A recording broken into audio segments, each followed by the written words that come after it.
Hello दोस्तों, क्या हाल चाल। मैं विपुल राम शर्मा एक बार फिर आप लोगों का स्वागत करता हूं आपके अपने इस परिवार ऑफिशियल वीआईपी क्लासेस में। दोस्तों, जैसा कि आप देख रहे हैं, यहाँ पर हम लेकर आते हैं आपके लिए फिजिक्स के लिए एक बेहतरीन से बेहतरीन टॉपिक आपकी तैयारी के लिए। जितने भी विद्यार्थी 2023 में परीक्षा देने वाले हैं, एग्जाम देने वाले हैं, उन सभी के लिए हमारी पूरी टीम आप लोगों के साथ आपकी तैयारी को अपग्रेड करने में लगी हुई है। तो दोस्तों, बात करते हैं आज के टॉपिक के बारे में। देखें, लास्ट क्लास यानी कि लेक्चर नंबर 28 में मैंने आपको काफी चीजें स्टडी करा दी थी। पीएन जंक्शन इलेक्ट्रॉनिक डिवाइस के अंदर मैंने आपको करा दिया था। अब पढ़ते हैं हम डायोड का यूजेस कहां पर होगा। यानी कहने की बात यह है कि एप्लीकेशन ऑफ डायोड कहां पर होती है, किस किस जगह पर इसका यूज किया जाता है। ठीक है, वो सारी बातें हम आज के इस लेक्चर में स्टडी करेंगे। तो देखिए बच्चा लोग, अगर हम डायोड की बात करें तो सिंपल सी बात ये आती है कि डायोड होता कैसा है, दिखने में कैसा लगता है। एक एक चीज आपको मैं क्लियर बताऊंगा। अभी पहले मेरी बात को सुन ले ध्यान से। देखो, डायोड का सबसे पहले देखना है कि काम क्या है बच्चा। अगर मैं बात करूं आपसे सीधा सीधा कि डायोड, तो आप कहेंगे हमने तो अभी तक केवल एक नाम पढ़ा है पीएन जंक्शन डायोड, तो हमने स्टडी किया ही नहीं है ना। देखो, मैं आपको बताता हूं सिंपल सी बात, डायोड का काम क्या होता है। देखो, अगर मैं ऐसे सिंपल सी बात करूं क्या कि डायोड जो होता है वो एसी करंट को किस में कन्वर्ट करता है, डीसी करंट में कन्वर्ट करता है। सिंपल सी बात समझ में आ रही है। ये एसी करंट को डीसी करंट में कन्वर्ट करता है। ठीक है, और याद रखना ये कौन से प्रोसेस के माध्यम से इसको कन्वर्ट करता है, इसी का नाम क्या है। बार बार चेंज करो भाई। हाँ सर, ठीक है, क्लियर आ रही है कि नहीं आ रही है बात समझ में। यहां से देखना जरा, अगर मैं सिंपल सी बात बोलूं क्या कि एसी को डीसी में कन्वर्ट किया जाना है अगर, है ना, तो ये कन्वर्ट करने का जो प्रोसेस है, जो टेक्निक इसको कन्वर्ट करेगी, उसी का नाम क्या रख दिया हमने, रेक्टिफायर रख दिया। क्या रख दिया बच्चों, रेक्टिफायर। क्लियर बात समझ में आ रही है। अब यहां से आपके एग्जाम में दो सवाल पूछे जाते हैं। क्या ये जो रेक्टिफायर है ये दो तरीके के होते हैं। एक तो होता है, अभी मैं सारी चीजें आपको नोट डाउन करा दूंगा प्रिंट के माध्यम से, सारी चीजें आपको क्लियर हो जाएगी। ठीक है, पीडीएफ आपको मिल जाएगी। हाफ वेव, पहले मैं उस पॉइंट के ऊपर बात कर रहा हूं जो एग्जाम में आपसे पूछा जाएगा। ठीक है, और सेकंड पॉइंट होता है इसका फुल वेव रेक्टिफायर। इतनी बात क्लियर आ रही है कि नहीं आ रही है बात समझ में, यहां तक की बात समझ में आ रही है। चलो, यानी रेक्टिफायर के ऊपर क्वेश्चन क्या बनता है, सीधा सीधा सवाल बनता है बच्चा लोग कि हाफ वेव रेक्टिफायर क्या होता है, इसके बारे में फंक्शंस वगैरह बताइए, इसका वर्किंग लिखिए, क्लियर है, और ये कौन सी एसी को डीसी में कन्वर्ट करता है। ऐसे ही इसके बड़े भैया हैं फुल वेव रेक्टिफायर, इसके बारे में भी ये सारी चीजें पूछी जाती हैं। और सबसे अच्छी बात यह है कि हमारे सिलेबस में बहुत बढ़िया तरीके से लिखा हुआ है कि एग्जाम के अंदर आना है। ठीक है, चले देखते हैं आगे। अब इससे आगे की बातों को मैं स्टार्ट करा देता हूं आपको, तो आपको एक एक बात क्लियर हो जाएंगी। ठीक है, चले भैया आगे की बात को स्टार्ट करते हैं। सबसे पहले डायोड के बारे में देख लेते हैं। ठीक, जो बच्चे नोट्स बना रहे हैं अच्छी बात है, बाकी नोट्स बनाने का टाइम फिलहाल बचा नहीं है, तो मेरी तो इच्छा यही होगी कि आप चीजों को अच्छे से समझें और डायरेक्ट पीडीएफ के आप प्रिंट निकलवालें, वो ज्यादा अच्छा होगा। ठीक है, जैसे आप पीडीएफ के प्रिंट निकलवाते हैं तो बहुत सी चीजें ऐसी होती हैं जो रह जाती हैं, जो मैं पीडीएफ में नहीं डलवा के यहाँ पर लिख देता हूं, तो उसको बाद में उसमें ऐड कर लिया करें। ठीक है, चलें बात करते हैं आगे। अच्छा, एक बात मैं और बता देता हूं, जिन स्टूडेंट्स ने चैप्टर्स पढ़ रखे हैं वो ऐसा तो है नहीं कि बोर हो रहे होंगे, लेकिन फिर भी मैं आपसे ये बात कहूंगा बच्चा कि जहां से आप पढ़े हैं वो भी अच्छा पढ़ाते हैं, सभी अच्छा पढ़ाते हैं। ठीक है, बुरा कोई नहीं पढ़ाता, लेकिन आप जो हमारी इस वीडियोस है ना, जो हमारे चैनल से जुड़े हुए बच्चे, वो भी एक बार थोड़ा सा रिवाइंड करके, मतलब पूरे टाइम ना दे करके, उसको फॉरवर्ड करके थोड़ा सा स्पीड को तेज करके सारी वीडियोस एक बार देख लें जरूर। ठीक है, चलिए कहीं ना कहीं से आपके एग्जाम्स का क्वेश्चन मिल जाएगा। ठीक है, चलिए बात करते हैं। स्क्रीन पर देखें, चलो आपको दिखाई दे रहा होगा, स्टडी स्क्रीन पर दिखाई दे रहा होगा। देखिए यार क्या लिखा हुआ है, स्क्रीन पर लिखा हुआ है डायोड। ठीक है, अब देखो डायोड का जो डायग्राम है वो मैंने कैसे बना के दिया आपको। देखो, एक तरफ से तो व्हाइट है, देखो सबसे कॉर्नर में चले जाओ, सबसे कॉर्नर में अगर हम जाएं तो एक आधा पार्ट तो व्हाइट है, और जो पार्ट व्हाइट है उस तरफ कैसा साइन लगाया गया, नेगेटिव का लगाया गया, और जो पार्ट डार्क किया गया उस तरफ कौन सा साइन लगा है, प्लस का लगा है। और हम जानते हैं कि माइनस किस पर होता है, एनोड पे होता है, और पॉजिटिव किस पर होता है, एनोड पर होता है। ठीक है, इसको मैं भी डायग्राम से भी आपको क्लियर कराऊंगा कि ये होता क्या है। समझ में आ गई बात या नहीं। ठीक है, तो एक साइड जिस साइड से ये काला है उस साइड को क्या बोलेंगे, प्लस बोलेंगे, और जिस तरफ से व्हाइट होता है उसको माइनस बोलेंगे। देखिए बात करें डायोड के अंदर दो टर्मिनल होते हैं। कितने टर्मिनल होते हैं बच्चा लोग? दो टर्मिनल यहां पर होते हैं। क्लियर है? अब देखेंगे आगे इसका वर्क क्या होता है। वर्क में बताया गया भैया मेंटेन द डायरेक्शन ऑफ आई, ये करंट को मेंटेन करता है। समझ में आ रही है बात? ये क्या करता है? करंट को मेंटेन करता है। यानी करंट कहने मेंटेन का मतलब क्या होगा? यहां पर देखो सीधी सी बात अगर मैं बोलूं, मेरे पास एक वायर है मान लिया ए बी, और इस वायर में करंट फ्लो हो रहा है आई। ठीक है, ये करंट फिर दोबारा से लौट करके इसमें ना जाए, इस काम को कौन कराता है? डायोड कराता है। क्लियर बात? ये देखो आपने पीएन जंक्शन डायोड का डायग्राम ऐसे देखा होगा, इसमें भी दिखा रखा होगा स्क्रीन पर, है ना? मैं यहां पर भी आपको बता देता हूं। देखो ये जो लाइन खींची हुई है ना, इस लाइन का मतलब ये होता है बच्चा कि जो करंट आगे चला गया वो कभी वापस नहीं आएगा। ये पॉजिटिव होता है और ये नेगेटिव होता है। समझ में आ गई बात? इस लाइन का मीनिंग क्या होता है ये मैंने आपको बता दिया। देखिए जरा स्क्रीन पर लिखा हुआ है, और डोंट पुश बैक, यानी ये दोबारा से इसको क्या करता है? वापस नहीं आने देता है। ये डायग्राम में आपको दिखा रखा है, एक साइड पॉजिटिव होती है और एक साइड क्या होती है? नेगेटिव होती है। इतनी बात क्लियर है? चले अब बात करते हैं यूजेस। मैंने आपको बता दिया कि कन्वर्ट एसी टू डीसी में कन्वर्ट करा देता है एज अ रेक्टिफायर। ठीक है, चले अब थोड़ा सा इसके बारे में स्टडी कर लेते हैं बच्चा लोग कि ये वर्किंग कैसे कैसे होता है। देखिए जरा स्क्रीन पर लिखा हुआ है, एक एक पॉइंट को पढ़ते हुए चलेंगे, स्टडी करते हुए चलेंगे। A diode is a two terminal electronic component, है ना? दो टर्मिनल वाला कंपोनेंट होता है that conducts current primarily in one direction, केवल एक ही डायरेक्शन में करंट को फ्लो कराता है। It has two resistance in one direction and high resistance in other direction. एक डायरेक्शन में लो रेजिस्टेंस होता है और एक डायरेक्शन में हाई रेजिस्टेंस रखता है। Forward bias resistance is lower than reverse bias resistance, है ना? ये तो सीधी सी बात कहने का मतलब है कि फॉरवर्ड बायस में कैसा होता है? रेजिस्टेंस कम ही होता है, इसी वजह से वहां पर करंट फ्लो हो पाता है। और रिवर्स बायस में क्या होता है? रेजिस्टेंस हाई होता है, इसलिए वहां पर करंट कम होता है। Dynamic resistance of a diode RD equal to delta P upon delta I. इतनी बात क्लियर है? चले अब देखें स्क्रीन पर आपको एक डायग्राम दिखाई दे रहा होगा, दिखाई दे रहा है कि नहीं दिखाई दे रहा है? बताना जल्दी जरा। सिंपल सी बात है, यही बेटा डायोड है, याद रखना।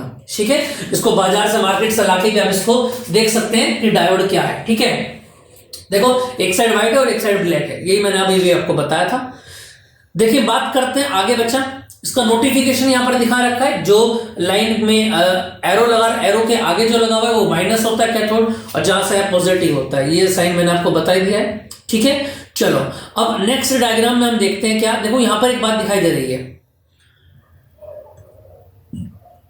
चलो गुड डायोड क्या होता है? सिंपल सी बात ये है भाई, डायोड गुड डायोड क्या होता है? देखो इसमें दिखा रखा है आपको क्या, एक माइक्रोमीटर दिखा रखा है जिसमें करंट फ्लो यानी गैल्वेनोमीटर की तरह काम करता है। इसका एक पॉजिटिव ले रखा है और एक नेगेटिव ले रखा है। आ रही है बात समझ में? नहीं आ रही है? और अगर इसको डायोड के टर्मिनल पॉजिटिव और नेगेटिव टर्मिनल पर ऐड करते हैं बच्चा, समझ में आ रही है बात या नहीं? ठीक है, तो याद रखना, समझ में आ रही है बात या नहीं? अगर या तो फॉरवर्ड में बनेगा या फिर रिवर्स में बनेगा। डायग्राम में जो दिखा रखा है वो किस में बन रहा है? रिवर्स में बन रहा है। अगर इसके साइन चेंज कर देंगे तो ये फॉरवर्ड में बन जाएगा। इसको डायग्राम से और थोड़ा क्लियर कर देता हूं। देखें यार, नेक्स्ट डायग्राम में बात दिखाई दे रखी है। देखें एनोड की अगर हम बात करें, फॉरवर्ड बायस्ड कब होता है? देखो मैंने भी आपको बताया कि जो कैथोड है, समझ में आ रही है बात या नहीं? जब आप इसको क्या करेंगे, पीएन जंक्शन डायोड, मैंने आपको बताया फॉरवर्ड के लिए क्या बताया था मैंने आपको बताना। अगर मैं पूछूं आपसे फॉरवर्ड के लिए, मैंने आप लोगों को क्या बताया था कि पीएन जंक्शन डायोड का जो पी एंड है, यानी जो पी वाला पॉइंट है उसको क्या मिलना चाहिए? पॉजिटिव, और जो एन वाला एंड है उसको क्या मिलना चाहिए? नेगेटिव। तो क्या कहलाएगा ये हमेशा फॉरवर्ड? जब पी पे ऊपर प्लस होगा तो वो क्या कहलाएगा? फॉरवर्ड बायस्ड कहलाएगा। क्लियर है? डायग्राम में यही दिखा रखा है, समझ में आ रही है बात? और दूसरे वाले डायग्राम में क्या कर रखा है? कैथोड पर क्या दे दिया इन्होंने? साइन चेंज कर दिया, है ना? यानी जंक्शन डायोड को उल्टा कर दिया, तो क्या बन जाएगा? रिवर्स बायस्ड में बन जाएगा। इतनी बात क्लियर है? चलिए इतनी बात आपको समझ में आ रही होगी। एक नेक्स्ट डायग्राम और दिखा देते हैं, चलो कोई कसर नहीं छोड़ेंगे। इसमें भी बता रखा है forward biased diode show lower voltage drop, और अगर बात करें रिवर्स की बेटा, तो रिवर्स बायस्ड में क्या बताएगा? Diode shows higher voltage drop. Clear है? यही बात जो मैंने आपको बताया, कैथोड और एनोड में अगर जंक्शन डायोड को उल्टा कर देंगे, रिवर्स कर देंगे, तो उसमें ये फॉरवर्ड से क्या बन जाएगा? रिवर्स बन जाएगा। अच्छा बच्चा लोग, इसके बारे में अगर मैं बात करूं, हमारे सिलेबस में, हमारे जो सीबीएसई ने हमको सिनेरियो दिया है उसके अकॉर्डिंग कितने एप्लीकेशन हमको स्टडी करने हैं एग्जाम के लिए, स्क्रीन पर आपको दिखाई दे रहे हैं। रेक्टिफायर, एलईडी, सोलर सेल और क्या है? फोटो डायोड है। एक एक करके हम इनको कंप्लीट करेंगे सारी चीजों को। आज सबसे पहले स्टार्ट कर देते हैं हम रेक्टिफायर को, ठीक है। चलें, रेक्टिफायर की अगर मैं बात करूं आपसे, अभी भी मैंने आपको बताया है रेक्टिफायर क्या होता है। समझ में आ रही है कि नहीं आ रही है बात समझ में?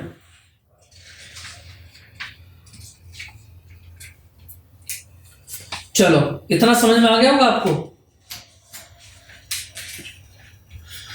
मैं तो बिक जाऊं तेरे नाम पर, मैं तो बिक जाऊं तेरे नाम पर, मौत की तरह तू कभी खरीदार तो बनकर आ जिंदगी के बाजार में। चलो, मूड थोड़ा फ्रेश कर देता हूं तुम लोगों का। समझ में आई बात या नहीं? हाँ, तो हम कहां थे, एक बार फिर दोबारा से तुरंत लाइन चेंज कर दिया करें, ठीक है। चलो भैया, चलो अब यहां से समझेंगे मेरी एक बात। क्या, अगर मैं पूछता हूं आपसे रेक्टिफायर, अभी मैंने आपको बताया कि रेक्टिफायर क्या काम करता है, बताना बेटा। एसी को कन्वर्ट करता है डीसी में। किसके थ्रू करता है? डायोड के थ्रू करता है। क्लियर है बात समझ में? अब इसको हम थोड़ा सा और डीपली स्टडी करते हैं कि एग्जाम में अगर आया तो आपको किस तरीके से नोट डाउन करके दिखाना है, ठीक। देखें जरा, लो जी, नेक्स्ट देखें जरा क्या लिखा हुआ है।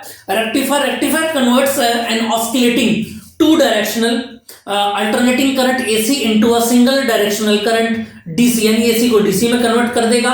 It becomes into two ways, दो तरीके से ये बनता है। तो क्या बनता है? हाफ वेव रेक्टिफायर, और एक बनता है फुल वेव रेक्टिफायर। क्लियर है? चलो सबसे पहले स्टडी करते हैं हाफ वेव रेक्टिफायर में क्या होता है। सिंपल आगे बात समझ में। देखिए स्क्रीन पर आपको एक डायग्राम दिखाई दे रहा होगा, और इस डायग्राम में अगर मैं बात करूं, देखना क्या लिखा हुआ। The rectifier which gives output only for positive half cycle but not for negative half cycle is called half wave rectifier. देखिए बच्चों लोग एक बात समझना आप,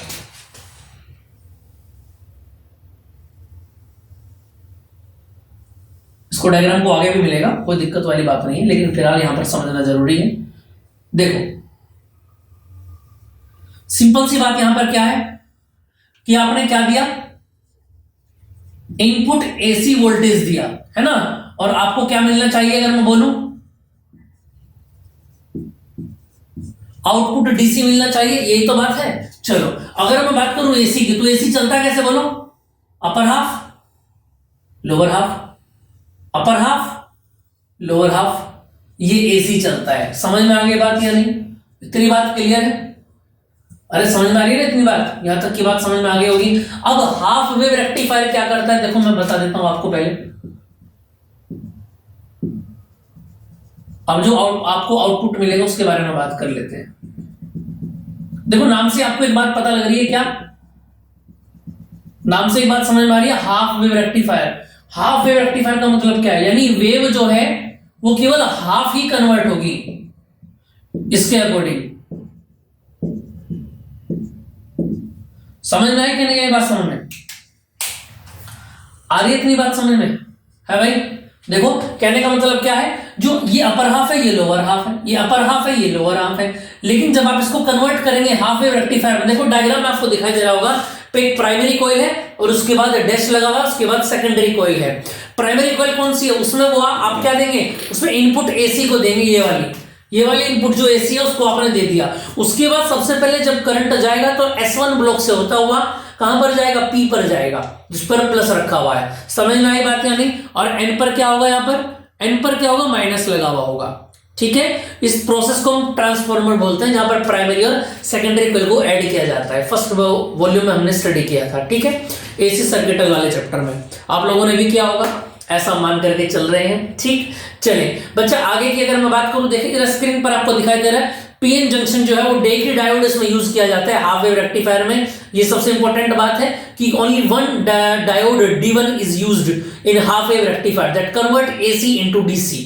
ओनली हाफ वेव, केवल हाफ वेव कन्वर्ट करता है। देखो कैसे, अगर मैं बात करूं, ये बाहर क्या है, लोड रेजिस्टेंस RL है, अभी कन्वर्ट कैसे करता है, अपर हाफ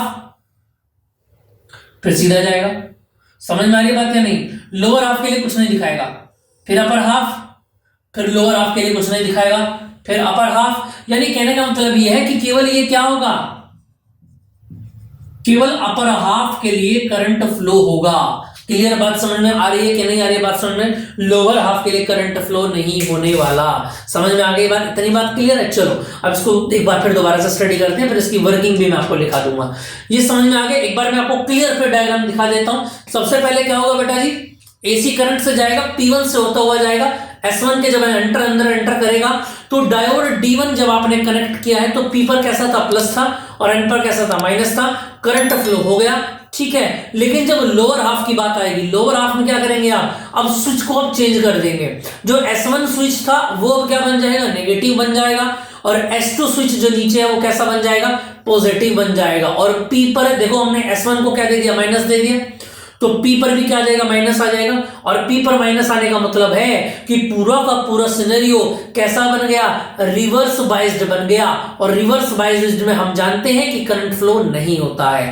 कहने का मतलब यह है कि करंट कैसा रहा, सीधा रहा, ठीक है। लेकिन फिर दोबारा से कन्वर्ट हो गया, अब फिर दोबारा इंटरचेंज कर दिया आपने स्विच को, S1 पर क्या ला दिया आपने, प्लस ला दिया। और S1 पर प्लस लाने का मतलब यह है कि P पर भी क्या आ गया, प्लस आ गया। ये लिखा हुआ भी है सारा, चिंता ना करें बिल्कुल। कभी सोच रहे हो मैं बोल बोल के छोड़ दूंगा, ऐसा कुछ नहीं है। आपके एग्जाम तक आपको क्या लिख के आना है, इसलिए मैं अपने इन हाथों से चीजें लिखता हूं और आपके सामने लेकर के आता हूं। समझ में आ गई बात? चलो घबराने की कोई जरूरत नहीं है, ठीक है। तो S1 को जब आप फिर दोबारा से क्या करेंगे, प्लस देंगे, तो P पर भी प्लस आ जाएगा, जिससे कि डायोड क्या होगा, कहां पर चला जाएगा, अपना फॉरवर्ड बाइज्ड में चला जाएगा और लोड RL में करंट फ्लो हो जाएगा। क्लियर है? चलो थोड़ी सी और बात कर लेते हैं इसके बारे में। देखिए बच्चा लोग, स्क्रीन पर तो कोई दिक्कत नहीं आ रही है, चलो जी बढ़िया एकदम। अब देखिए जरा यहां पर अगर मैं बात करूं वर्किंग की, देखो when AC supplied to the primary and the secondary of transformer supplies desired alternating voltage across S1 and S2 during the positive half cycle। यहां से आपको याद रखना है, ठीक है। डायग्राम आप मेन रखेंगे एग्जाम में, पहले डायग्राम बनाना है फिर थ्योरी लिखनी है, इस बात को आप याद रखें। ऐसा नहीं है कि आप पहले लिख देंगे फिर बाद में डायग्राम बनाएंगे, इसका मतलब ये माना जाएगा कि आपने चीजों को रट रखा है, पहले डायग्राम ही बनाए, ठीक है। चले S1 is positive and S2 is negative. S1 positive और S2 कैसा, नेगेटिव है। So diode D is forward biased. जो डायोड D, देखो डायोड D में P को जैसे प्लस मिलेगा वो फॉरवर्ड बन जाएगा, करंट फ्लो हो जाएगा। समझ में आ रही है बात? And a current I flows through the load RL। Clear है? चलो during the negative half cycle of AC, अब आपने इसको कन्वर्ट कर दिया, switch S1 becomes negative, S1 को नेगेटिव दे दिया और S2 को पॉजिटिव दे दिया। The diode is reverse biased. जैसे ही S1 को माइनस मिला तो P पर भी क्या चला गया, माइनस, रिवर्स बाइस चला गया। No voltage appears across the load RL, कोई भी वोल्टेज यहां पर फ्लो नहीं होगी बच्चा लोग। In the next positive half cycle again we get output voltage, the output voltage is unidirectionally but pulsating, so voltage across the load appears only during the positive half cycle of input। केवल positive half cycle के लिए current flow हो रहा है। समझ में आई बात या नहीं? लोअर के लिए नहीं होगा। So process is called half wave, क्योंकि आधी वेव कन्वर्ट हुई है, आधी केवल अपर हाफ वाली, इसलिए इसका नाम क्या बोला है हमने, half wave rectifier. Full wave में फुल वेव की बात करेंगे, ठीक है। चलो इतना आपको समझ में आ गया होगा। देखो जी एक डायग्राम से मैं आपको चीज और क्लियर कर देता हूं। देखो हाफ वेव रेक्टिफायर स्क्रीन पर आपको दिखाई दे रहा होगा। देखें सबसे ऊपर वाले डायग्राम में देखें और फिर उसके बाद नीचे वाले डायग्राम में। अगर मैं ऊपर वाले डायग्राम की बात करूं बच्चा, तो देखें यार वोल्टेज डायोड के P को आपने क्या दिया, प्लस दे रखा है, समझ में आ रही बात, और सेकंड को माइनस दे रखा है, यानी कि करंट फ्लो हो रहा है। और देखो तीन इसमें वोल्टेज मैंने आपको दिखा रखे हैं। ऊपर वाला क्या है, इनपुट AC है, ठीक है, और सेकंड वाला कौन सा, जो DC है, जो आपको मिला है। समझ में आई बात या नहीं? ठीक है, क्लियर है? चलो जितनी बात समझ में आ, इसका थोड़ा सा मैं प्रैक्टिकल भी आपको दिखा देता हूं। अगर आप अपने स्कूल में बनाना चाहते हैं तो स्कूल कॉलेज में ये प्रोजेक्ट भी काफी अच्छा होता है हाफ वेव रेक्टिफायर का। जैसे कि आप डायग्राम में देख रहे हैं कि एक तरफ आपने ट्रांसफार्मर ऐड किया है और ट्रांसफार्मर की सेकंड प्लेट यानी सेकेंडरी प्लेट से डायोड को कनेक्ट कर दिया है, और फिर वहां से कहां जाएगा, कैपेसिटर में जाएगा, और फिर LED से बाहर चला जाएगा। क्लियर है? ये रेसिस्टर में से होकर जाएगा। इतनी बात समझ में आ रही है? तो दोस्तों यहां पर कंप्लीट हो जाता है आपका हाफ वेव रेक्टिफायर। ठीक है दोस्तों, आप नेक्स्ट वीडियो में हम इसका नेक्स्ट टॉपिक पढ़ेंगे, यानी कि इनके बड़े भैया फुल वेव रेक्टिफायर। ठीक है दोस्तों, तो मिलते हैं नेक्स्ट क्लास में। अपने माता पिता की सेवा करते रहिए और मन लगा के जी तोड़ मेहनत करते रहिए कड़ाके की ठंड में। जय हिंद, जय भारत।